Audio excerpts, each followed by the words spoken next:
The July inflation numbers have landed, and they tell a story that reflects the paradoxical muddle America finds itself in economically and philosophically. On the surface, the data point to continued progress in the Federal Reserve's long war against escalating consumer prices.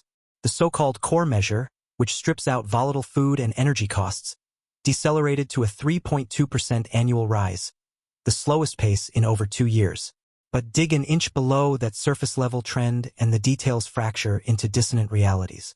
Housing costs, that unavoidable expenditure for the vast majority of Americans, showed no signs of relenting, with shelter prices leaping 0.4% from June.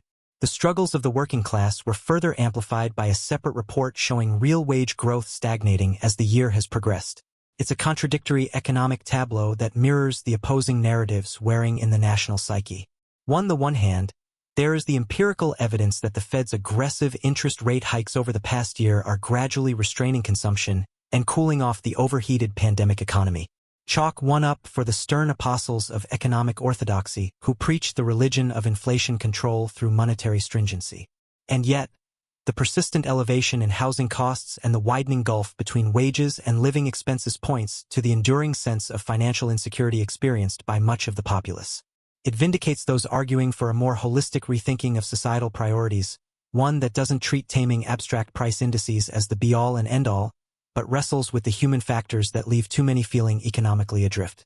The incoming data will surely be scrutinized to the nth degree by Fed officials and their dense army of economists and analysts. They will slice and dice the numbers in pursuit of divining the path forward for monetary policy, whether to stick with a quarter-point rate increase in September or revert to an even more aggressive half-point hike to drive inflation down harder. But this risks missing the forest for the trees. Because at its core, the inflation conundrum plaguing America is about more than just calculating the perfect algorithmic policy response. It is a microcosm of the profound dislocation, alienation, and loss of social fabric that has gripped much of society across demographic lines. The roots of this run far deeper than the Fed's policy levers can reach.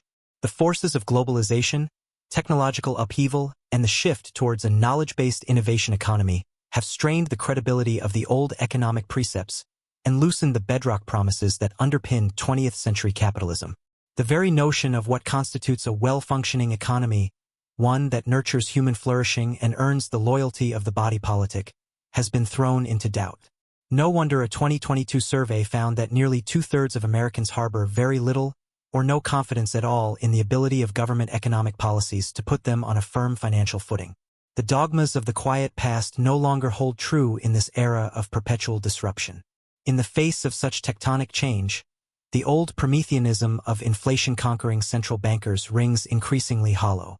What's the point of perfectly calibrating monetary policy to hit a 2% inflation target? Many anxious citizens might reasonably ask, if it does little to alleviate the squeeze on their cost of living or the churn uprooting their communities. Even if successful, Fed Chair Jerome Powell's achievements would amount to little more than rearranging the deck chairs on a sinking ship of public trust. The inflation debate is symptomatic of America's chronic failure to grapple with the sort of profound questions that have rattled societies since time immemorial. What constitutes a life well lived? What duties do we owe to each other and future generations as members of an interconnected human civilization? How should the nation's wealth be broadly distributed and its resources shepherded? Viewing the economic narrative solely through the prism of inflation statistics is an impoverished framework, one that fails to engage with the depths of those existential riddles or offer compelling new answers. We would be wise to heed the injunction of the novelist and cultural critic Richard Powers. The infinite human activity labors under a perpetual state of stasis, a deterministic rut carved out by habits of thought that regard the soul as a sort of gland and look for healing in economic policies. Naturally, the rejoinder from the empiricists is that such musings belong in the realm of philosophy or religion, not economics. Their terrain is the rational world of mathematical models and controlled experiments, guided by the North Star belief in human beings as rational arbiters constantly optimizing and computing costs and benefits. But this blinkered viewpoint ignores the reality that the modern economic consensus is itself grounded in a web of assumptions no less shaped by belief than religious creeds, namely, the dogmas of pure individualism, the untrammeled free market as societal panacea, and an unwavering faith in perpetual material progress delivered by harnessing human labor and natural resources. These unacknowledged philosophies manifested themselves in the ideas that have dominated the field for decades, including the deflationary greed is good ethos of trickle-down reaganomics, the technocratic religion of inflation targeting that reigned after the 1970 stagflation, and the hyperglobalization ideology that valorized free capital flows and lionized finance as the master engine of growth. For adherents to this heterodoxy, the July inflation report and continued decline in consumer pricing power from last year's peak simply ratifies the doctrine that patience and steadfast belief will inevitably birth the desired nirvana of a soft landing. The central economic truth endures. Just let the Fed work its magic, tighten the policy screws long enough, and the economy's self-correcting mechanisms will kick in to reestablish the old equilibrium, clearing away today's anomalies and imbalances like a summer tempest. Yet this entire framework ignores the nagging doubts, the growing sense of imbalance and distortion bubbling beneath the economic data. What if the old equilibrium no longer holds, or was never as seamless or self-evident as depicted? What if the last 2 decades of cheap money and relentless financial engineering have altered the tectonic plates of the global capitalist system in ways we're only beginning to comprehend? Indeed, the longer one explores the phenomenon of enduring inflation through a wider lens, the more it comes to resemble less a monetary malady to be agonized over than a late-stage harbinger of systemic rot, a byproduct of the fractures splintering the outdated narratives, models, and philosophies that girded society through the 20th century. Consider the sheer audacity required to promulgate the core tenets of modern economics in the 21st century context. The sanctification of hyper-efficiency and productive optimization as preeminent values is an increasingly tough sell in an era of falling birth rates, climate instability, and soaring inequality eroding solidarity. The presumption that capital and labor can be shuffled around frictionlessly, with humans branded as endlessly fungible widgets, grows more untenable as skills become obsolete at a harrowing clip and the social fabric unravels. Globalization's tidy promise to harmonize and uplift all corners of the world through integrated supply chains and the diffusion of Western norms looks even shakier after the pandemic's painful lessons about the fragilities baked into hyperdependence. The depiction of the sovereign consumer as an all-knowing rational actor evaluating transparent information feels increasingly like a punchline in an age when brand perception and virality take primacy over concrete attributes. The very act of unquestioningly subscribing to the same mechanical, formulaic precepts espoused by the economics mainstream comes across as willful ignorance in a moment when the Cambrian explosion of technological capabilities, from AI and gene editing to quantum computing and brain-computer interfaces, could reshape what it means to be human in ways we cannot yet conceive. A field that concerns itself primarily with studying inflation and maximizing consumer welfare seems destined to be flattened by the coming ontological shocks unleashed by the nascent new fields of human-machine synthesis and humanity's accelerating encroachment into realms once deemed the exclusive province of the gods. As we accrete ever more Promethean capabilities, the old paradigms of pure technocratic control and the notion of economic arrangements as value-neutral may be doomed. All of which is to say that by obsessing over minor variations in the monthly inflation data, we risk being lulled into complacency over the gathering tempest on the horizon. Just as the stagflation of the 1970s exposed the shortcomings of the post-war Keynesian synthesis that preceded it, today's persistent inflation may merely be the harbinger of even more profound reckonings to come. For all our scientific mastery over consumer pricing inputs and monetary plumbing, we may be hurtling towards a precipice where the foundations of modern economic thought simply cease to apply. This is not to dismiss the importance of the Fed's battle against rising prices outright. The collateral damage of letting the inflation genie fully escape the bottle-crippled fixed income streams, spiraling interest costs, destabilized financial markets, would surely inflict devastating consequences across American society. Restoring some semblance of price stability remains a paramount objective for maintaining civic comedy. But we must be careful not to become so consumed with perfecting the dials and levels on a borrowed economic philosophy that we neglect to ask whether the very instrument itself is still fit for purpose. A new intellectual humility is required to navigate the intensifying gale of larger disruptive forces, ones that could render the traditional inflation framework about as relevant as studying the manual for repairing a coal-fired steam engine aboard a starship hurtling through a wormhole. At the very least, the latest data should awaken us from the stupor that the perpetuation of any societal model is preordained or inevitable. The deepening fractures visible all around, economic, political, metaphysical, are flashing warning signs that we may be hurtling towards the twilight of the liberal capitalist era as we've known it. No amount of Fed tinkering can cauterize those forces indefinitely. Throughout history, the unraveling of an economic paradigm, no matter how entrenched, has rarely been the product of incremental adaptations within the system, but rather a convulsive overthrow catalyzed by the pressure of anomalies and unresolved pathologies. The mercantile networks and social strictures of medieval Christendom didn't incrementally reform themselves into modern capitalism. They were abruptly shattered by the dizzying forces of the Enlightenment, the creation of new wealth from industry and trade, and the appending of traditional hierarchies. Similarly, the 19th century laissez-faire consensus that industrial capitalism represented the summit of human economic evolution, a harmonious system for aligning the private pursuit of self-interest with the greater social good, went up in flames amidst the excesses of robber barons, the explosive rise of urban poverty and class warfare, and the catastrophe of the Great Depression.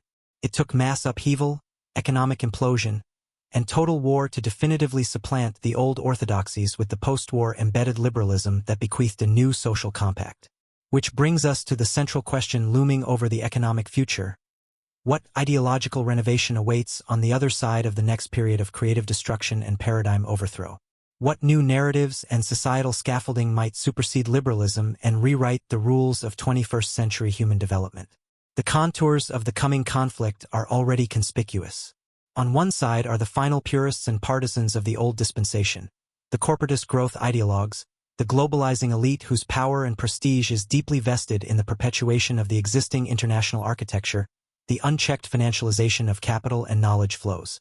Arrayed against this is the swelling camp of populist insurgents, ranging from environmental activists and labor reformers to Xenian ethno-nationalists and anarcho-futurists, all of whom share a common desire to overhaul modern capitalism but radically diverge on their visions of its replacement. Some dream of rewiring the sources of value creation, decoupling human welfare from GDP fetishism and erecting new systems of stakeholder governance. Others foresee dethroning the metaphysics of liberal individualism, reviving thicker ethnic identities rooted in ancient soil, blood and faith as the lodestar for new civilizational blocks. Still others imagine transcending biological essentialism altogether, as human and machine essences fuse into a cybernetic hive consciousness. Admittedly, many of these scenarios still reside in the realm of speculative futurism. But the centrifugal forces propelling us towards ideological fragmentation and civilizational clashes are rapidly materializing. The shale revolution upending the global energy order. Resurgent nation-state blocs like China and Russia rejecting the end-of-history unipolar ideal. Automation and AI obliterating entire labor pools. Virtual environments decoupling large swaths of human activity from physical supply chains. Biotechnologies allowing people to hack their own codes of cognition and consciousness. In such a kaleidoscopic landscape of disruption, the very notion of the economy, as something separable from politics, culture, and metaphysics becomes unmoored. The old intellectual barter, leave the stewardship of prices and resource allocation to apolitical, technocratic managers while elected officials handle divisive social fissures, loses its rationality. After all, what coherent system of economic management can arise from such wildly divergent visions of human identity, agency, and purpose? How do you construct a governing model for mediating financial claims and production when the very entities making those claims, whether disaggregated cyberhumans, bio-augmented neotribes, or distributed AI hives, transcend any commonality framework? The policy cleris's traditional tools for managing the economy become almost quaint relics in the face of such metaphysical upheaval. The entire Enlightenment concept of fashioning a separable economic sphere from larger civilizational forces could conceivably come undone. In such a world, the petty debates over Fed hike increments and runaway inflation metrics would be akin to poring over the fixed costs of a stagecoach company at the dawn of the automobile era. They may still carry subliminal significance as the last rehashed remnants of a fading idolatry, but their underlying import would be promptingly overshadowed by larger metamorphic shifts. The July data, then, mark something of a hinge point, possibly the penultimate monthly inflation puzzle for policymakers operating within the twilight of the old orthodox premises. On one side lies the empiricist's urge to stay trapped in economistic puzzles about federal funds rates and basis point adjustments. On the other yawns the existential precipice of reconstituting society's metaphysical grounding from the bedrock up. How much mental exertion should we really devote to the precise statistical modeling of variables within a conceptual framework swiftly being rendered obsolete? Perhaps our descendant crisis historians will look back at today's hand-wringing over CPI break-evens with the same bemusement we now regard the 15th century scholastics obsessing over how many angels could fit on the head of a pin. Every system, school, and way of life has its intellectual sell-by date, its closure point where it maxes out its capacity to coherently grapple with and channel the complexities of a changing world into optimized decision-making. For the old liberal economic consensus built on the pillars of nation-state capital/labor management, industrial productive primacy, and the subordination of consciousness to purely material incentives, we may be entering the unstable transition period where those first hairline fractures rapidly proliferate into gaping fissures. The July numbers augur as much, with their cognitive dissonance between the empirical inflation data and the swirling human undercurrents straining to coalesce into new cosmological values. They hint that the Fed's workaday tracking of pricing metrics could soon be like mapping the kinetics of a sandpile while missing the inching accumulation of tectonic stresses gathering for the next tectonic shift.